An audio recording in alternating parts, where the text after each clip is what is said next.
இன்றைக்கி ரொம்ப சிம்பிளான குஸ்கா எப்படி செய்கிறதுன்னு பார்க்கலாம் வாங்க. அதுக்கு ஒரு குக்கரில் தேவையான அளவு எண்ணெய் ஊற்றிட்டு கூடவே 1 டீஸ்பூன் அளவு நெய்யும் ஊற்றிட்டு ரெண்டும் சூடானதுக்கப்புறமா இதில் தாளிக்கிறதுக்கு ஒரு துண்டு பட்டை, 4 கிராம்பு, 2 ஏலக்காய் அதை சேர்த்துட்டு ஒரு பிரியாணி இலையை நான் கிள்ளி சேர்த்துக்கிறேன்.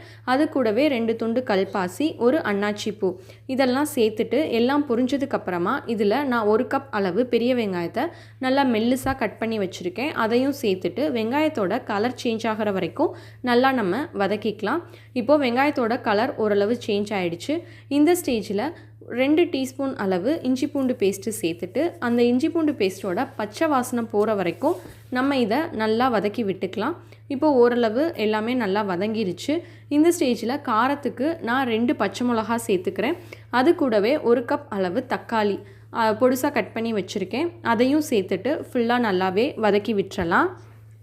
இப்போது தக்காளி ரொம்ப நல்லாவே வதங்கிடுச்சு. அதில் இருக்க தண்ணி எல்லாமே பிரிஞ்சு வந்துருச்சு. இந்த ஸ்டேஜில் நம்ம இதில் 2 டீஸ்பூன் அளவு தயிர் சேர்த்துட்டு 1 நிமிஷம் போல் இதை வதக்கி விட்டுக்கலாம். இப்போது நம்ம இதை எல்லாத்தையும் வதக்கி விட்டதுக்கப்புறமா தேவையான அளவு மசாலா எல்லாமே சேர்த்துடலாம்.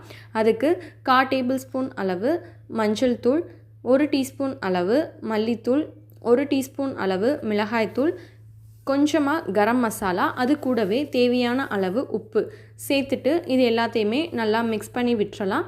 இப்போது மசாலா எல்லாமே ஓரளவு மிக்ஸ் ஆகிடுச்சு. இந்த ஸ்டேஜில் நான் இன்றைக்கி 2 கப் பாஸ்மதி அரிசியை அரை மணி நேரம் ஊற வச்சு எடுத்து வச்சுருக்கேன்.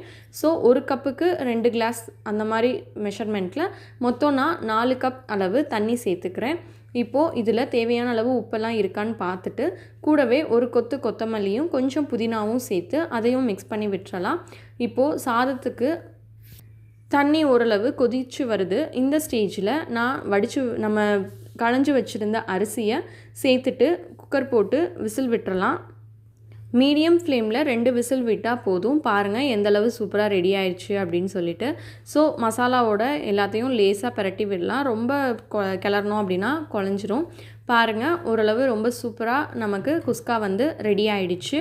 இதே மாதிரி நீங்களும் செஞ்சு பார்த்துட்டு குஸ்காவோட டேஸ்ட் எப்படி இருந்தது அப்படின்னு சொல்லி மறக்காமல் கமெண்ட் பண்ணுங்கள். இந்த வீடியோ உங்களுக்கு பிடிச்சிருந்தது அப்படின்னா கீர்த்திஸ் கிச்சனை சப்ஸ்கிரைப் பண்ணுங்கள். தேங்க்யூ.